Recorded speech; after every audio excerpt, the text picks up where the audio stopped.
Welcome everyone to the Hurting Humanity channel. Might as well call this a World War III watch party because we all know that the scripted World War III, which has been predetermined how the entire thing would play out by Albert Pike, and that is the script that they are following, is imminent.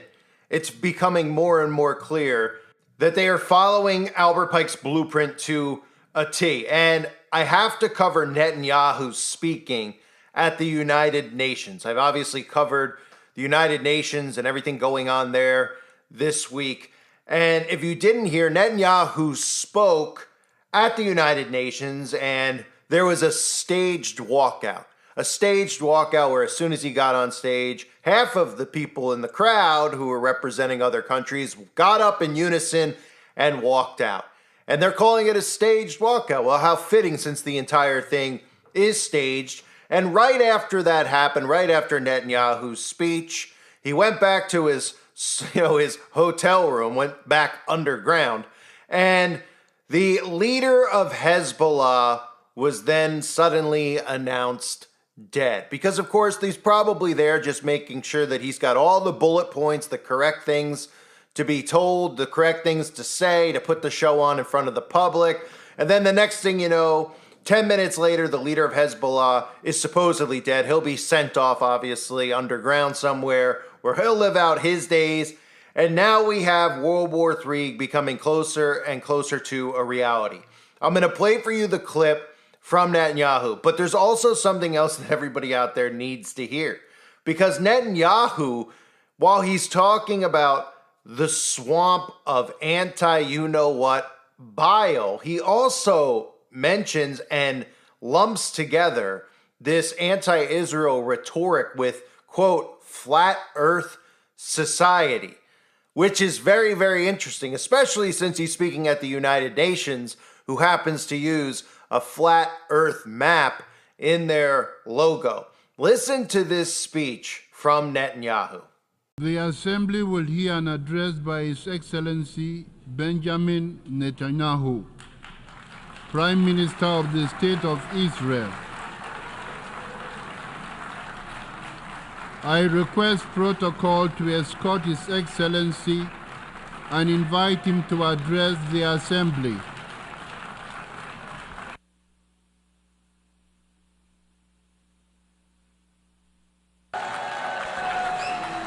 Order, please. Ladies and gentlemen, order.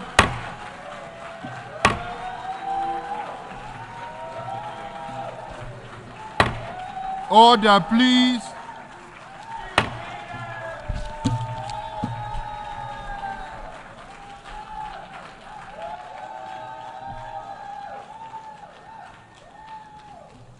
The singling out of the one and only Jewish state continues to be a moral stain on the United Nations.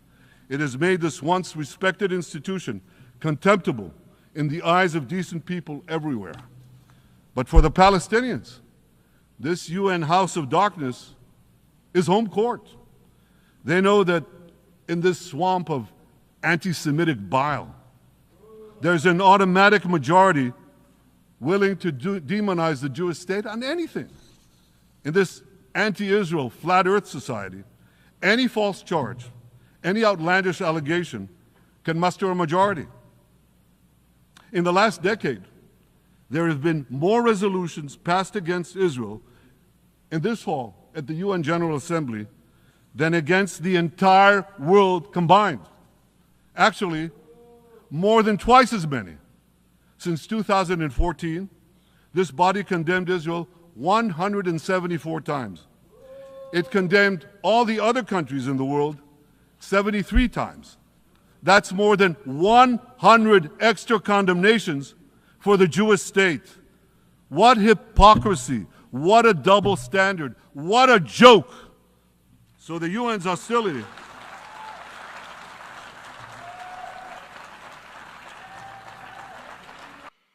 So again, it's very, very interesting that he mentions the Flat Earth Society while talking about how the United Nations is a house of darkness. They are really baiting division here. They're baiting to make sure Christians get in bed with Israel. And I'll get into the blueprint again, which everybody out there should know about this blueprint. It's a very easy way to start waking people up. I think it's a very easy way, although most people just think it's some guy, Albert Pike. They don't know how important Albert Pike's blueprints and teachings are to all of the current world leaders who are following this and playing this out, because they don't understand secret societies and Freemasonry, because they don't get educated on those things, because the majority of people, they either follow the liberal media or the alt-right media, which of course gatekeeps for that. So very interesting that he's calling the United Nations a house of darkness all of a sudden. I love how all of a sudden conservatives are aligned with Israel and Democrats are aligned against Israel. Meanwhile, every single celebrity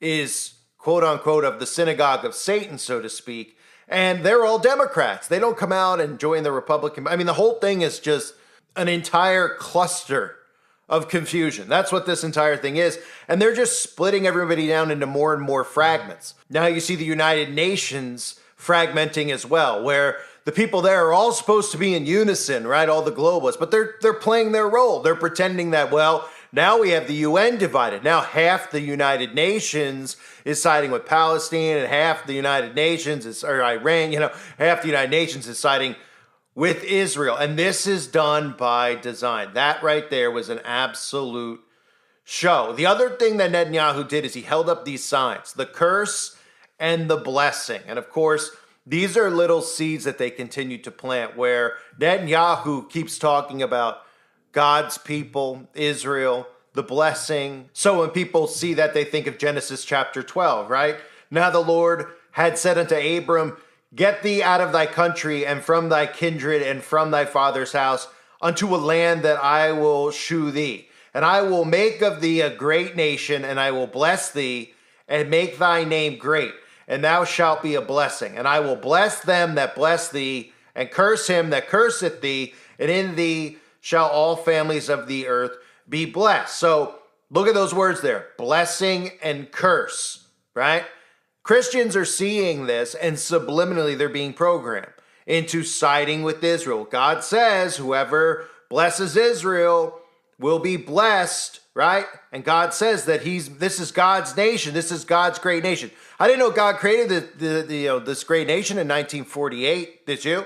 I mean, these people came up with this entire plan to lure Christians into this mass deception. And thankfully, we have the book of Revelation, and we have that specific verse that helps those with eyes to see and ears to hear understand all of this, right? In Revelation chapter 3, verse 9, behold, I will make them of the synagogue of Satan, who say they are Jews and are not, but do lie. Behold, I will make them to come and worship at thy feet, and to know that I have loved thee. Israel, again, established in the year 1948. This is the state of Israel, and they're blurring the lines to get Christians lured into thinking that the state of Israel is God's Israel, is blessed Israel, is the great nation of Israel, and that those who bless Israel are blessed, and anybody who's against the state of Israel is cursed. And that's why he used that specific sign and that specific wording.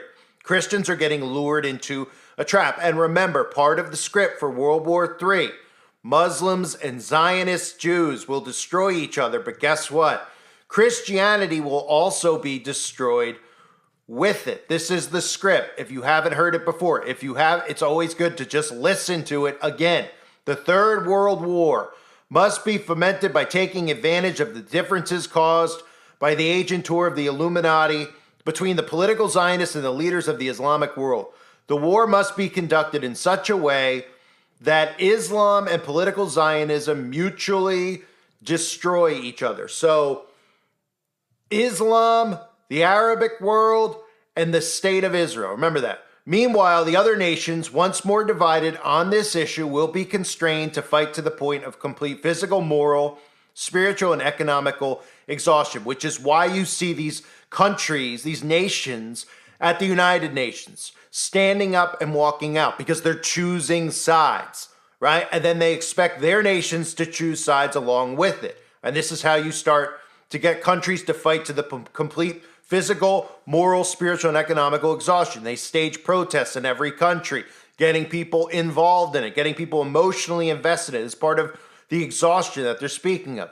It says, we shall unleash the nihilists and the atheists, and we shall provoke a formidable social cataclysm, which in all the horror will show clearly to the nations the effect of absolute atheism, origin of savagery, and of the most bloody turmoil. Then everywhere the citizens, obliged to defend themselves against the world minority of revolutionaries, will exterminate those destroyers of civilization, and the multitude disillusioned with Christianity, whose deistic spirits will from the moment be without compass or direction, anxious for an idea but without knowing where to render an adoration, will receive the true light through the universal manifestation of the pure doctrine of Lucifer, brought finally out to the public view. And the manifestation will result from the general reactionary movement, which will follow the destruction of Christianity and atheism, both conquered and exterminated at the same time. And remember, when you hear that, there's going to be this perception, when you hear doctrine of Lucifer, right?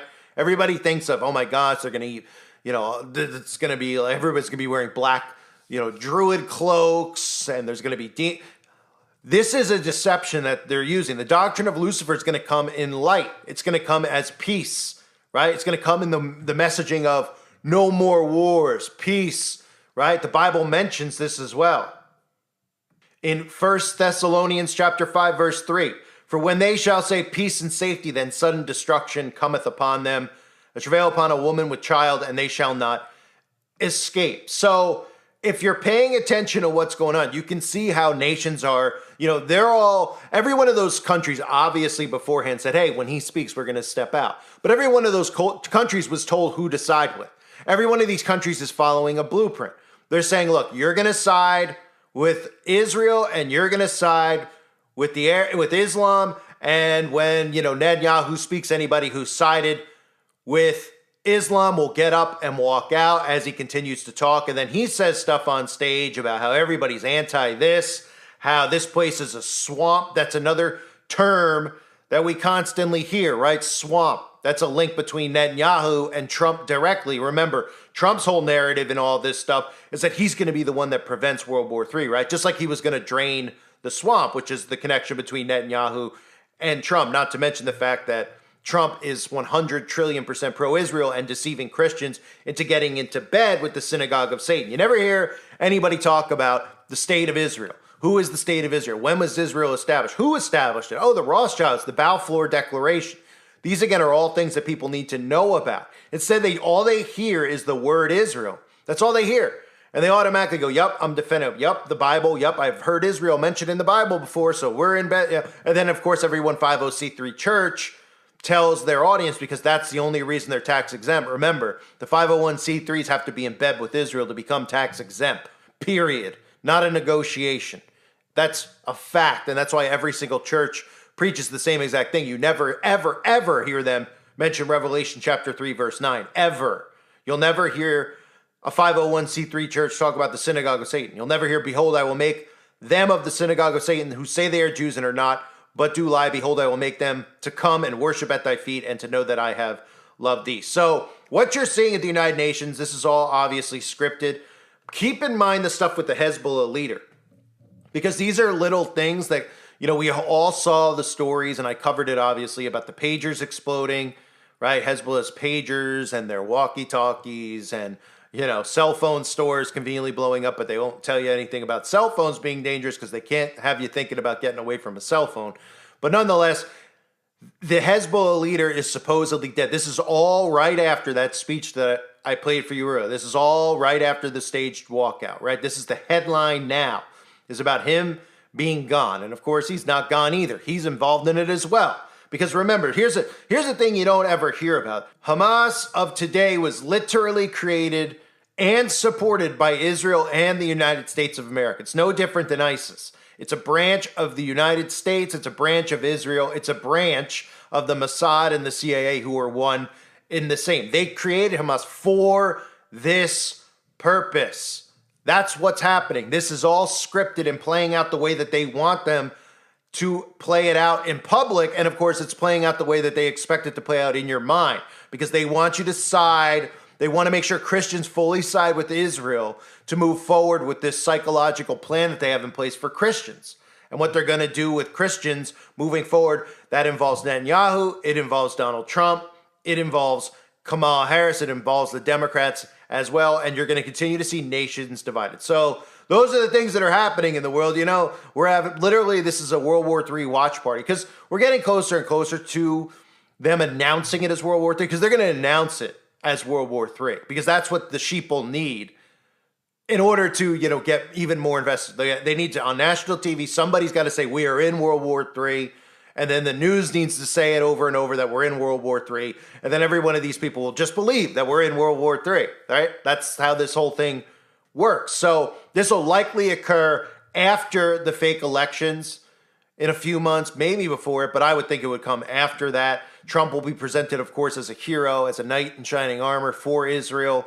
But don't forget as well, this mentioning in that speech, lumping together this anti-talk, but you can't even say the word, this anti-talk, the word swamp, and then throwing in the Flat Earth Society, not even explaining what he's talking about. Bringing up the Flat Earth Society while he's standing in front of a flat Earth map, which is the United Nations logo. So I'm sure a lot of people will like to cover, or will be covering, this as well. Why would you bring up the flat Earth in regards to anti-this? So you're now lumping together anybody who is anti-Israel with the flat Earth, trying to make it seem like some kooky, crazy conspiracy, because they do use the flat Earth talk.